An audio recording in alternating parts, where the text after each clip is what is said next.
She asks, since Daniels has seen naked men and women in adult films all the time, why would it be surprising to her to see a man in boxer shorts and a t-shirt to the point where she felt so lightheaded she was going to faint? Necklace, you've acted and had sex in over 200 porn movies? Daniels, it was closer to 150. Okay. Necklace, and there are naked men and naked women having sex, right? Daniels, yes. Necklace, but according to you, seeing a man on a bed in a t-shirt and boxer shorts, you got lightheaded? Daniels said she felt shock, surprise when she saw Trump in the bed and when she came back into the hotel room, and said it was a power shift because she earlier felt she had, quote, control of the situation. Daniels, quote, if I came out of the bathroom and saw an older man in his underwear that I wasn't expecting to see there, yeah, she's signing on to her lightheaded lie, is my opinion.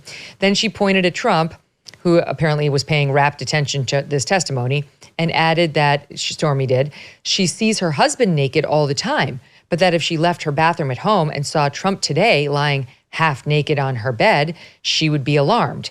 Now, this, of course, is part of this BS, that this was traumatic to her. After she's been on the record, we covered this yesterday, repeatedly saying this was a non-threatening situation. She bragged about it. She said he was nice. She said she was stimulated by him. And she was thinking about, oh, gee, I hope he doesn't offer me money. But if he does, I bet it'll be a lot, while they were having sex. This is not a woman who's blacked out and has no feeling in her fingers or toes, as she's now claiming. So then one other thing, per CBS, Necklace pushed Daniels about this claim she had blacked out during the alleged act, saying, you told a different story in 2011 to In Touch magazine. Daniels, well, there were parts I didn't remember. There were parts I didn't remember. So you forgot all the relevant parts back in 2011 about the sex act that allegedly happened in 2006. But now here in 2024, this is MK talking, you remember it all? Remember it so much better now? You've remembered all the stuff? She goes on to say, you made all this up, right? Daniels, no, forcefully. Necklace, you made all of this up, right? Daniels, no. Necklace, your story has completely changed, hasn't it? Daniels, no. And Daniels says, you're trying to make me say it's changed, but it hasn't changed.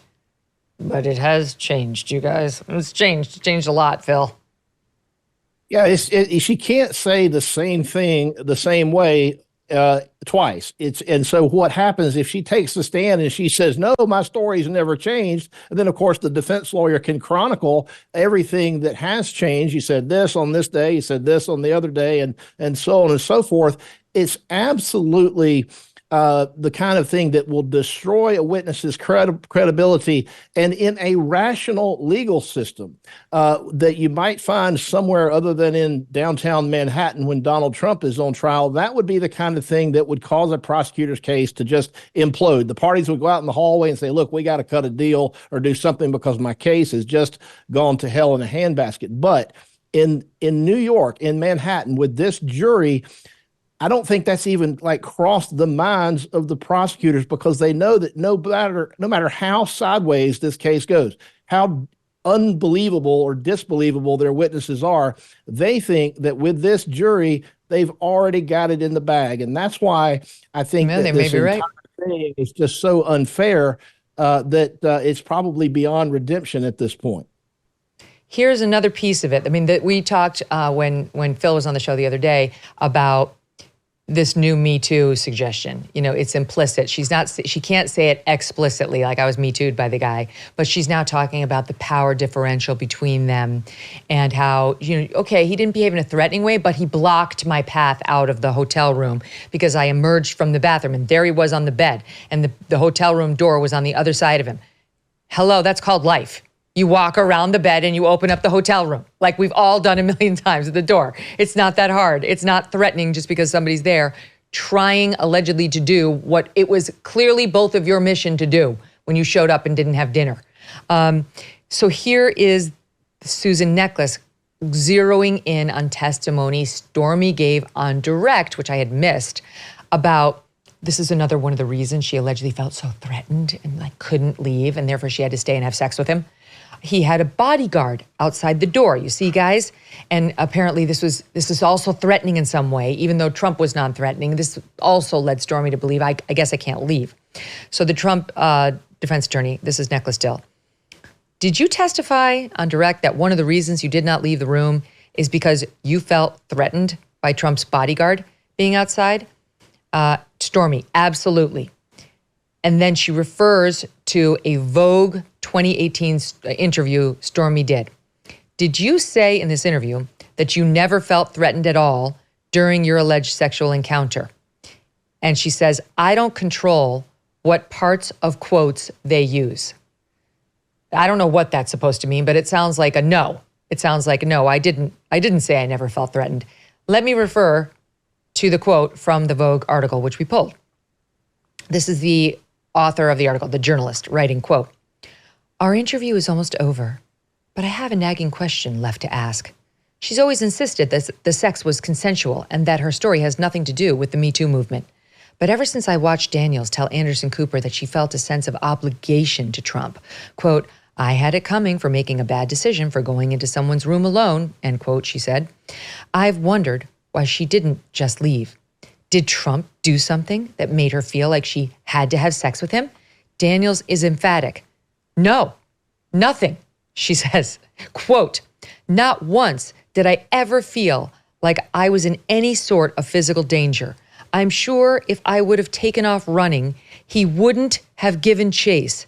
And even if I had, there's no way he could have caught me. Contrast that to one of the reasons I didn't leave is because I felt threatened. His bodyguard was out front. You guys, this is a joke. That was good. In the courtroom yesterday, that was a highlight. That was another one of the highlights. It's like, especially the part when he wouldn't have caught me. Since he's, and I said this in the beginning, she's not a small woman. She's not like this little petite, 4'11", 99-pound woman. Like when she got off that stage, she's tall. She got broad shoulders. She's not that little scared little girl. And I did something a little crazy last night, Megyn. Don't get mad at me. Tell us all. Nana. Don't tell Nana. But I Googled Stormy Daniels. Wow. I mean. Oh, mistake. Yeah, hello. You're going to have to explain this to Marianne. Yeah, exactly. I believe me. I hit delete, the history delete.